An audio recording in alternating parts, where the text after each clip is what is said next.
প্রিয় ত্রিপুরাবাসী এবং ত্রিপুরা রাজ্যের বিজেপি দলের সকল স্তরের নেতৃবৃন্দ এবং কর্মীবৃন্দ, আপনাদের কাছে আমি প্রথমেই আমার ক্ষমা প্রার্থী যে গত 29শে জানুয়ারি আমি হঠাৎ করে বিজেপি দলে আমি এবং আমাদের দল পিপলস কংগ্রেস বিজেপি দলে মিশে গিয়েছিলাম। আমি প্রচণ্ড অসুস্থ, তাই আমি কালকে আপনাদেরকে জানাতে পারিনি বিষয়টি। কালকে থেকেই আমার কাছে খবর এসেছিল যে ত্রিপুরা রাজ্যের বিজেপির কর্মীদের থেকে শুরু করে নেতৃবৃন্দরা এবং সাধারণ মানুষ জানতে চেয়েছিল যে কোথায়, কবে, কার সাথে কোথায় জয়েন হয়েছে এই বিষয়ে। কিন্তু আমি এই যে বিষয়টা আপনাদের কাছে পরিষ্কার করছি, আমি যেদিন জয়েন করেছিলাম, হয়তোবা আমি যেদিন আমার দল এবং আমি বিজেপিতে মিশে গিয়েছিলাম, সেদিনের যে খবর বিভিন্ন মিডিয়াতে বেরিয়েছিল, হয়তো যারা নেতৃবৃন্দরা আছেন বা অন্যান্য বুদ্ধিজীবীরা আছেন, তারা হয়তো কিছুটা বুঝতে পেরেছিলেন কী পরিস্থিতিতে আমি বিজেপিতে সামিল হয়েছিলাম। এখানে আমি আজকে অসুস্থ, শুধু অল্প করে মূল বার্তাটুকু আপনাদের কাছে দিতে চাই। এবং প্রথমে আমি যে কারোর সাথে বিজেপির কোনো নেতৃবৃন্দের সাথে যোগাযোগ করে এই কর্মসূচিটা করতে পারিনি, তার জন্য দুঃখিত এবং ক্ষমা প্রার্থী। যদিও আপনারা আস্তে আস্তে সব জেনে গেলে আসল আমাকে নিশ্চয়ই ক্ষমা করে দিবেন। গত 20শে জানুয়ারি থেকে 29শে জানুয়ারি সকাল 11টা পর্যন্ত, ওই আগে যেরকম নভেম্বরের 5 তারিখ থেকে আমাকে দুই রকমভাবে হয়তোবা খুনের পরিকল্পনা, না হলে আইনি জালে বেরিয়ে দিয়ে, মিথ্যাভাবে বেরিয়ে দিয়ে এনসিসি থানার ওসির নেতৃত্বে আমাকে হয়তোবা কারাদণ্ড হতো জেলখানায় এবং খুনের পরিকল্পনা।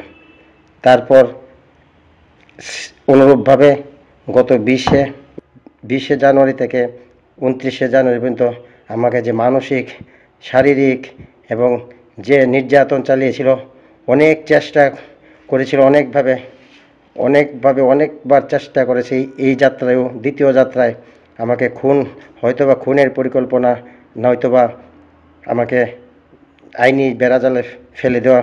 বিশেষ করে 28শে জানুয়ারি পত্রিকায় অল্প একটু তাদের বিরুদ্ধে অভিযোগ বেরিয়েছিল।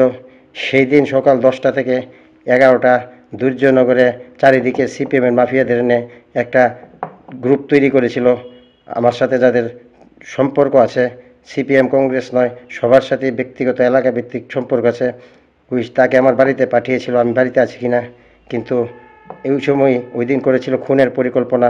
আমি কোনো রকমে প্রাণে বেঁচে আসি। এটা হলো 28শে জানুয়ারি। 29শে জানুয়ারি পরিকল্পনার খবর পাই আমি সকাল 10টায় যে 400-500 লোক, নানান জায়গা থেকে 400-500 লোক জড়ো হচ্ছে সিপিএমের এলাকাবাসীর নাম দিয়ে। এই স্বপন সাহা, এই নিতাই সাহা এবং এই এনসিসি থানার ওসির বরজলা কেন্দ্রের পুরো সিপিএমের ইশারায় সারা বরজলা কেন্দ্রের সিপিএমের মানুষ জড়ো হচ্ছে পতাকা ছাড়া। তারা গিয়ে এনসিসি থানায় ওসির নির্দেশ মতো ডেপুটেশন দেবে, গোয়েবলসীয় কায়দায় যোগ সাজে গেম প্ল্যান করে থানারকে দোষারোপ করবে, এই বিজেপি সরকারকে দোষারোপ করবে, স্বরাষ্ট্র দপ্তরকে দোষারোপ করবে, মুখ্যমন্ত্রীর বিরুদ্ধে স্লোগান দিবে। সবাই আমি পিপলস কংগ্রেস সভাপতি প্রদীপ চক্রবর্তীর পক্ষে এই নিয়ে স্লোগান দিবে তারা। তারপর যাতে সরকার কঠোর পদক্ষেপ নেয়, কারণ তাদের গেম প্ল্যান সব আমার কাছে খবর এসেছে। কারণ তারা বলছে যে তারা স্লোগানে আরও থাকতো যে বিজেপির সাথে দালালি করছে প্রতিশ্রুতি, তাই এনসিসি থানা এবং প্রশাসন, স্বরাষ্ট্র দপ্তর, মুখ্যমন্ত্রী, সরকার প্রদীপ চক্রবর্তীকে কিছু করছে না, এই বলে গেম প্ল্যান বলে তাদের পরিকল্পনা ছিল। ভাগ্যক্রমে আমাকে এই 29শে জানুয়ারি সকাল 10:30 নাগাদ আমাকে এনসিসি থানারই এক পুলিশ ভাই, নিরপেক্ষ পুলিশ ভাই আমাকে যখন খবরটি দেয়, তখন আমি ছিলাম এই খুনের পরিকল্পনা এবং তাদের যে ওই মিথ্যা ষড়যন্ত্রমূলক এই ব্যবস্থায় 24শে জানুয়ারি থেকে 28শে জানুয়ারি পর্যন্ত এনসিসি থানার ওসি সারা দিন রাত্র শুধু ছুটোছুটি করছেন আগরতলায় এসপি অফিসে। এই খবরও পরবর্তী সময়ে বিস্তারিত বলা হবে। এইরকম ওই 4 দিনে এনসিসি থানার এলাকায় এমন কোনো ধরনের ঘটনা হয়নি, কেউ গিয়ে ওসি সাহেবকে পায়নি, সেটা পরে বলবো। তাই আমি চলে গিয়েছিলাম 28শে জানুয়ারি সাবরুমের এক প্রত্যন্ত গ্রামে এক বাড়িতে। তাই 29শে জানুয়ারি আমি খবর পেয়ে তড়িঘড়ি আমি সেখান থেকে এই সিদ্ধান্ত নিতে বাধ্য হই আত্মরক্ষার, এবং আত্মরক্ষা করে আগামী দিনে যাতে সিপিএমের 35 বছরের, এমনকি 88 থেকে 93 এবং বর্তমানে বিজেপির সবকা সাথ সবকা বিকাশ এই সরকারের কেউ নাজেহাল করে তোলার সিপিএমের চক্রান্ত, তাদের বিরুদ্ধে আমাকে আগামী দিনে সাধারণ বিজেপির সদস্য হয়ে মানুষের কাছে আমার বলতে হবে এবং বাঁচতে হবে। তাই আমি তড়িঘড়ি একটা মেসেজ পাঠিয়ে দিই আগরতলায় যে পিপলস কংগ্রেস বিজেপিতে মিশে গিয়েছে, এবং আমি বিজেপি দলে সাধারণ সমর্থক হিসেবে মিশে গিয়েছি, এবং আমার কোনো নিঃস্বার্থভাবে কোনো শর্ত নেই, শর্তহীন আমি শুধু প্রাণ ভিক্ষার তাগিদে, এবং আগামী দিনে যাতে এই সবকা সাথ সবকা বিকাশ বিজেপি দলের সাথে, কেন্দ্রীয় দল, রাজ্যের দলের সাথে আমি অন্ততপক্ষে শুধু স্লোগান দিতে পারি যে এই সিপিএম কী করেছিল 35 বছরে, এবং জোট শাসনে, কংগ্রেসের জোট শাসনে কীভাবে পরিকল্পনা মাফিক শ্যামহরি শর্মাকে খুন করিয়েছিল, এবং সিপিএমের সময়ে দলমত নির্বিশেষে বিমল সিনহা থেকে শুরু করে কত সিপিএমের রক্ত ঝরেছিল। সিপিএমের শুধু বিরোধী দলের নয়, আরও অনেক কাহিনী বলা হবে, কিন্তু আজকে শুধু আমি এই বার্তাটুকু ত্রিপুরাবাসীকে, এবং যারা বিভিন্ন চ্যানেল থেকে আমার কাছে খবর এসেছে, যারা হাজার হাজার মানুষ জানতে চেয়েছিল অনেক চ্যানেলে কোন জায়গায় কী হয়েছে, ভালো হয়েছে। বিশেষ করে এ খবরও আসে যে বরজলা কেন্দ্র থেকে অনেক বেশি কমেন্ট গিয়েছিল বা যোগাযোগ বলেছিল ভালো হয়েছে। তাই আসলে এই জায়গাটাই সমস্যা। বরজলা কেন্দ্র থেকে যেহেতু বেশি মানুষ খুশি, এই জায়গাটাকে টার্গেট করেছে, যেহেতু আমার বাড়ি বরজলা কেন্দ্রে। এই বুথে আমি বিজেপির নেতৃবৃন্দদের কাছে বলতে চাই যে এটা শুধু আমি এই ওসি সাহেবের আর সিপিএমের এই দ্বিতীয় দফার কাহিনী বললাম। ওই নভেম্বর মাসের কাহিনীটা পরে আপনারা শুনলে গা শিরশিরি দিয়ে উঠবে। এই ওসি সাহেবের এবং সিপিএম দলের এই এত নোংরামির কথা আমি ভাবতে পারিনি যে আমাকে নিয়ে এইরকমভাবে এইরকম হিট লিস্টে নেবে। তাই আমি মানসিকভাবে, শারীরিকভাবে, শুধু আমি নয়, আমার বাড়ির মানুষও আগের দফায় 1 মাস, এখনের দফায় 8-10 দিন ধরে আমি যে অবস্থায় আছি, যে গাড়ি পড়েছিল ওই গাড়ির মালিকের সাথে মীমাংসা করে বাড়িতে এসেছিলাম। কিন্তু তাই আমি বলতে চাই, আমি কাজ চলছে ওসি সাহেব সহ দুর্জনগরের কুখ্যাত মেলার মাঠের সাথে যার লিঙ্ক, এই স্বপন সাহা এবং ওই রাজনগরের সুদন দাসের পোষ্যপুত্র, এনসিসি থানার ওসি সহ এনসিসি থানার আরও 2-1 পুলিশ কর্মী, এবং দুর্জনগরের নিতাই সাহা, এবং বরজলা কেন্দ্রের ওই 2018 সালে সুযোগ বুঝে যে মাফিয়াগিরি করত, আগে কংগ্রেসের পতাকা পড়ত, সেই কংগ্রেসের প্রার্থী দীপক দাস সহ আরও প্রায় 14-15 জনের নামে আদালতে মামলার প্রক্রিয়া চলছে। আমি একটা বিচার চাইছি বিজেপির নেতৃবৃন্দদের কাছে, সরকারের কাছে, এমনকি ত্রিপুরাবাসীর কাছে। আমার কাছে অনেক এভিডেন্স আছে, বা অনেককে উনি কি বলেছেন, উকিলকে কি বলেছেন, বা আমার আরও লোক থানায় যাওয়ার পর কি বলেছেন। তারপর গত ব্রহ্মা পূজার দিন উনি 21শে জানুয়ারি সেদিন সকাল থেকে ওনার মাথা খারাপ হয়ে গেছিলো। ত্রিপুরাবাসীকে যে আমি নিমন্ত্রণ জানিয়েছিলাম ব্রহ্মা পূজায় যাওয়ার জন্য, সেদিন তিনি দুপুরবেলায় আমাকে খবর পাঠান 15-20 মিনিট যেন আমি পূজার সামনে না থাকি। ঠিক আছে, ভালো কথা, আমার লোক হিসেবে আমি বুঝেছিলাম আমার লোক। আসলে যে গেম প্ল্যান সেটা পরে বুঝতে পেরেছি। মানে সকাল থেকে আমি 3-4 দিন ধরে এই পুজো নিয়ে খুব পরিশ্রান্ত, ভাবছি আমি 15-20 মিনিট রাস্তায় না থেকে বাড়িতে গিয়ে ঘুমিয়ে থাকবো। এটা ভেবে 1 ঘন্টা পর উনি পুলিশ বাহিনী পাঠিয়েছেন দ্বিতীয়বার।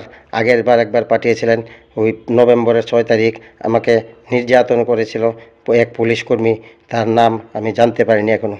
আর ওই দিন ব্রহ্মপুরের দিন আমাকে বলেছে, একজনকে দিয়ে খবর দিয়েছে এনসিসি থানার ওসি, যে প্রদীপবাবুকে বলুন এই একটা তো প্রেশার আছে উপরের, পুজোর সামনে যেন 15-20 মিনিট না থাকে।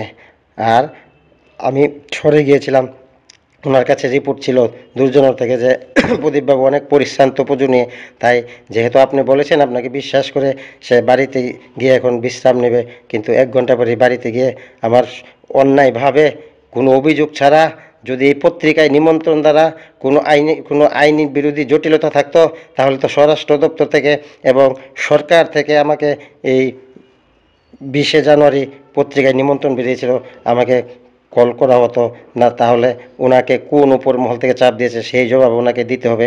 এবং উনি যে কাজ করেছেন আইন বিরোধীভাবে, আবার 21শে জানুয়ারি আমার বাড়িতে গিয়ে যেভাবে বাড়ির মানুষকে নির্যাতন করে সব ঘরে ঘরে তল্লাশি চালিয়েছেন, তার জবাব উনি দিতে পারেন। ওনার আরও অনেক এভিডেন্স আমার কাছে আছে প্রয়োজনীয়, তাই আমি শেষবারের মতো ত্রিপুরাবাসীকে অনুরোধ করছি, আপনারাও দাবি জানান, আমিও বিজেপির নেতৃত্বের কাছে দাবি জানাচ্ছি, আসলে উনি সিপিএমের দালাল রাজনগরের, ওনাকে তাড়াতাড়ি সাসপেনশন করা হোক। আর সর্বশেষ, আজকে আমি বেশি কথা বলতে পারছি না, আমি অসুস্থ। এই এনসিসি থানার ওসি, ওই কুখ্যাত মাফিয়া স্বপন সাহা, ওই এনসিসি থানার ওসির জাসুস দুর্জনগরের নিতাই সাহা সহ দীপক দাস এবং আরও অনেক সহ মোট আপাতত 15 জনের নামে আদালতে মামলার প্রক্রিয়া চলছে। আমি খুব সহসাই আগরতলার বিজেপি নেতৃবৃন্দদের সাথে যোগাযোগ করার পরিকল্পনা নিয়েছি।